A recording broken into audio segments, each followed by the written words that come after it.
Europe 1 Soir Week-end. 19h, 21h, Pascal de la Tour du Pin. Avant de parler du cash qui pourrait disparaître. Alors oui, certes, il a rétropédalé à Gérald Darmanin, mais c'est une vraie question qui se pose. On se disait pendant la pause avec Philippe Guibert, dans 30 ans, il n'y a plus de cash. De toute manière, il n'y a plus de cash, donc on va y arriver. Mais on va en parler dans un tout petit instant. Juste avant, je voudrais qu'on revienne quand même sur ce rapport qui a été rendu public cette semaine sur l'entrisme des frères musulmans qui a divisé la Macronie. C'est-à-dire que là, c'est en train de se tendre entre la Macronie et Bruno Retailleau. Oui. Philippe Guibert. Moi, j'ai été consterné par l'ensemble des réactions politiques, en particulier à gauche. Mais j'étais consterné. Consterné par la façon d'appréhender dans la classe politique ce sujet, comme si c'était un sujet quasiment électoral de division, alors qu'au contraire, ça devrait être un sujet de consensus. Qu'est-ce que c'est que l'islamisme? C'est la remise en cause de quelques principes fondamentaux qui régissent notre vie en société, qui font ce pays. Et donc, c'est pas un sujet, ça devrait pas être un sujet de division. Et j'ai été consterné par la gauche, par la régression au sein de la gauche, sur le fait que l'islamisme leur paraît à peine un sujet, et j'ai pas entendu beaucoup la gauche laïque, républicaine, social-démocrate. Mais ça, comme d'habitude. Pardon, excusez-moi, Philippe Guibert, j'ai l'impression de réentendre ces discours dans ce studio, vous avez raison. Disons que moi, ça m'a fait particulièrement on l'entend pas, cette gauche-là. Et du côté du bloc central, j'ai trouvé que cette sorte de compétition, parce que Retailleau, il se trouve, le dimanche précédent, a été élu largement président des Républicains. Je trouve que c'est pas à la hauteur du sujet. Donc, il faut sortir ce sujet de polémique politicienne, ce qui vaut pour tout le monde, y compris peut-être pour Bruno Retailleau, mais et qu'on y s'y attaque sérieusement. C'est un sujet grave pour la société française, et c'est un sujet. J'ai regardé les sondages. Il y a eu un sondage fait par IFOP pour Agir Ensemble. 70% des Français considèrent que l'islamisme progresse dans notre pays. 72% des Français considèrent que le voile est un signe islamiste et pas un signe d'un islam modéré. Donc il faut quand même que la classe politique prenne conscience de ce que pensent et voient les Français et qu'ils soient à la hauteur de cette situation. Bon, j'allais dire presque, s'il me le permet, mon ami Philippe Guibert, balayer la gauche devant votre porte, hein. Pas vous, pas vous. J'ai commencé par ça, tu as remarqué. Oui, vraiment commencer, parce que qui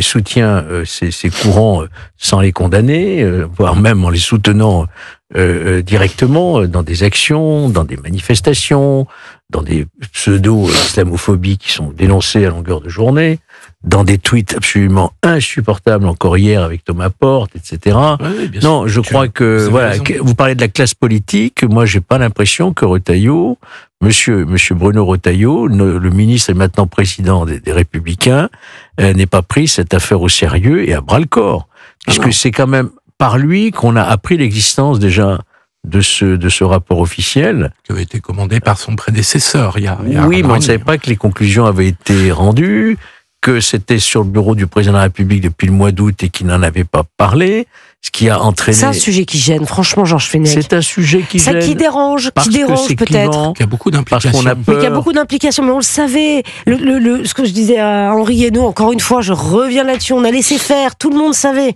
Oui, alors ce rapport nous donne quoi? Des chiffres? Peut-être vous savez, une situation plus précise. Et il y a toute une partie du rapport qui n'a pas été rendue publique et qui est restée secret, on est bien d'accord. Absolument. Oui. Il y a toute une dimension diplomatique aussi, parce que ce rapport mentionne, mais sans beaucoup le développer, les financements du Qatar. Georges Malbruno, journaliste au Figaro, excellent connaisseur du Moyen-Orient, a écrit il y a 4-5 ans un livre pour détailler beaucoup plus que dans le rapport, les financements du Qatar. Mais c'est aussi un sujet qui gêne. Donc, c'est un sujet à multiples implications intérieures et extérieures, et c'est un sujet dont la classe politique, je maintiens, Georges, même si vous avez raison de faire une différence selon les personnalités et les camps, mais je vais prendre un autre exemple. Dire qu'on va supprimer, qu'on va interdire les frères musulmans comme le fait le Rassemblement national, c'est pas sérieux non plus, parce que ce qui caractérise les frères musulmans, c'est que c'est une organisation qui n'est pas institutionnalisée, qui n'est pas visible, et donc c'est juridiquement impossible. Donc tout le monde fait un peu de démago et de la récupération là-dessus. Vous pouvez pas interdire. Je trouve que ça mérite beaucoup mieux que ce... Vous pouvez pas interdire l'extrémisme religieux. Voilà. Je me suis essayé, moi, dans une précédente vie, avec les dérives sectaires, on n'a jamais pu interdire la moindre secte. On lutte contre les manifestations de ces idéologies qui troublent l'ordre public, le voile, qui troublent la santé publique, qui enfreint la loi. Mais quoi exactement, Georges Fenech? Le voile, Gabriel Attal propose d'interdire le voile aux jeunes femmes de moins de 15 ans. Henri Guénaud était vent debout tout à l'heure contre cette proposition de l'ancien ministre. Vous en pensez quoi, Georges Fenech? Gabriel Attal va trop loin? Je pense que son motif est louable, son objectif, mais c'est d'une part impraticable.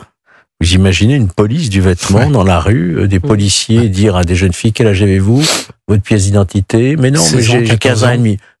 Non, mais dans quelle société? Alors, vous chercherez, vous verrez qu'il n'y a aucune démocratie au monde et qui a légiféré ou interdit quoi que ce soit sur le voile dans l'espace public. Qu'il y ait nos lois sur l'école, sur la burqa qui trouble l'ordre public, d'accord, mais pour le reste, non, ça n'est pas souhaitable. Mais ce qu'il dénonce, en fait, c'est l'emprise sur des mineurs qui n'ont pas la capacité ou le discernement pour résister. C'est ça qu'il dénonce à travers cette proposition. Et ça, en ce sens, je suis entièrement d'accord. Comment on lutte? Éducation, les familles, les services sociaux, l'école. Une idéologie se combat par un contre-discours. Ça se combat pas comme ça à coup de « je te sanctionne ». Ça ne marche pas. Vous voyez? Je vous dis, pendant 4 ans, j'ai présidé une mission interministérielle. Je le sais. Donc c'est le contre-discours.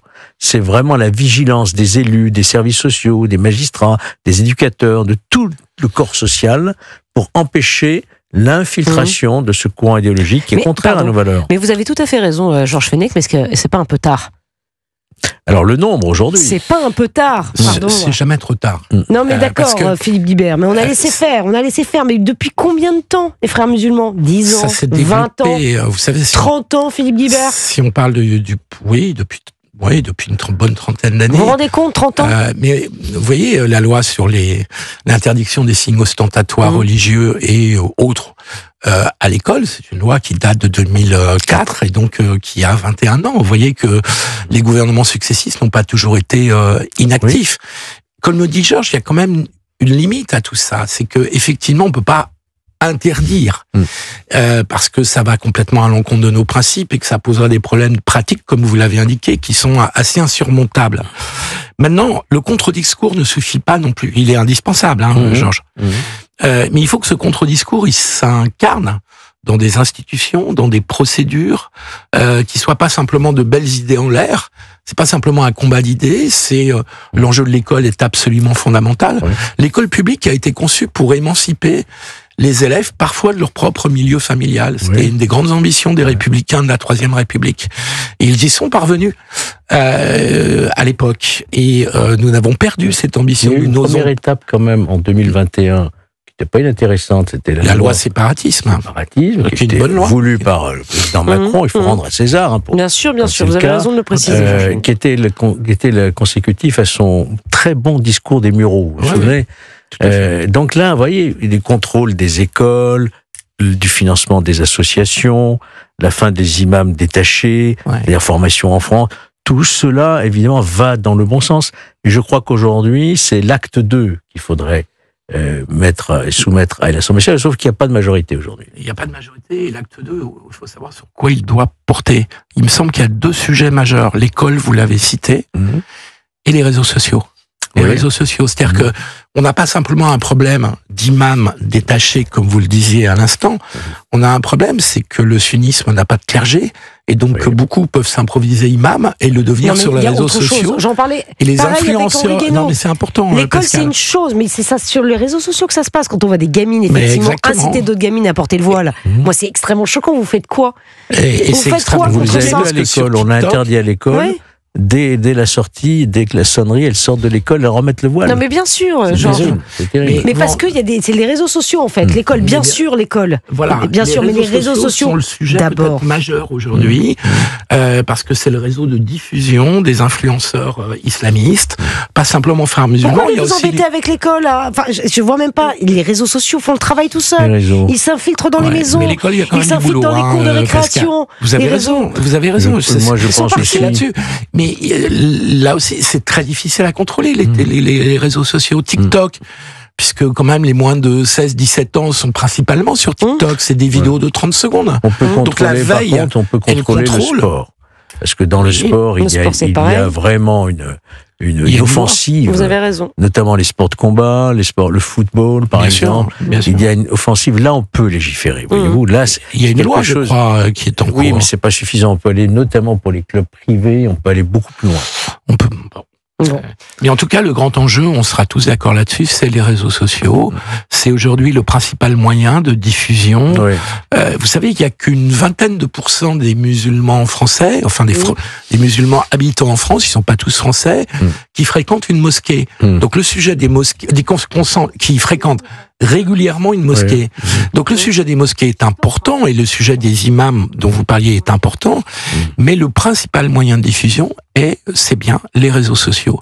Et là, il faudra qu'on prenne des mesures très fermes d'interdiction. Mais ça fait longtemps, ça aussi. J'ai l'impression que ça avance pas. Je pense aussi aux prisons, si vous saviez ce qui se passe. Prison, non, mais ça, on en a parlé, c'est épouvantable. On en a parlé beaucoup. Il y a un phénomène de caïda religieux, où celui qui prend sa douche dévêtu ou qui écoute de la musique va se trouver privé de son téléphone portable. Qui ne respecte pas les heures de prière.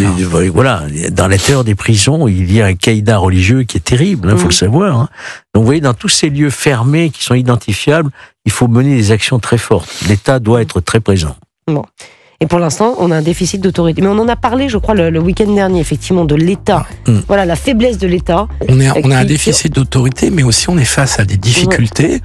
Les réseaux sociaux, c'est pas exactement il n'y a pas que la France un policier, un gendarme qui va résoudre. Sur les réseaux sociaux. Il n'y a pas que la France, c'est mondial, les réseaux sociaux. Vous avez raison, mais je pense qu'on est particulièrement sensible en France, plus que dans d'autres pays. Ça, c'est un point positif.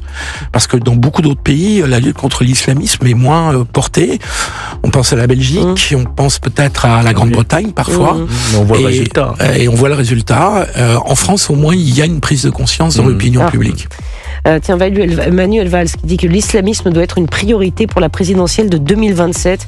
C'est un extrait de son entretien qui sera publié, qui a été publié par le Parisien. L'islamisme, dit Manuel Valls, c'est un combat existentiel. En 2027, tout candidat républicain devra avoir pour principal adversaire l'islamisme avec comme priorité de le détruire. Il dit que le voile n'est pas un signe religieux, c'est un signe politique. Il a d'autant plus raison que lui le dit depuis plus de 10 ans. Quand il était Premier ministre, Manuel Valls, il a d'ailleurs été beaucoup attaqué à gauche à cause de cela. Pas seulement, mais à cause aussi de cela. Le pays a besoin d'une gauche réformiste. Oui. C'est ce que vous dites aussi. Il n'a jamais varié, effectivement. Il n'a jamais varié, Manuel Valls. Voilà ces mots dans les colonnes du Parisien. Il est 20h44 sur Europe 1.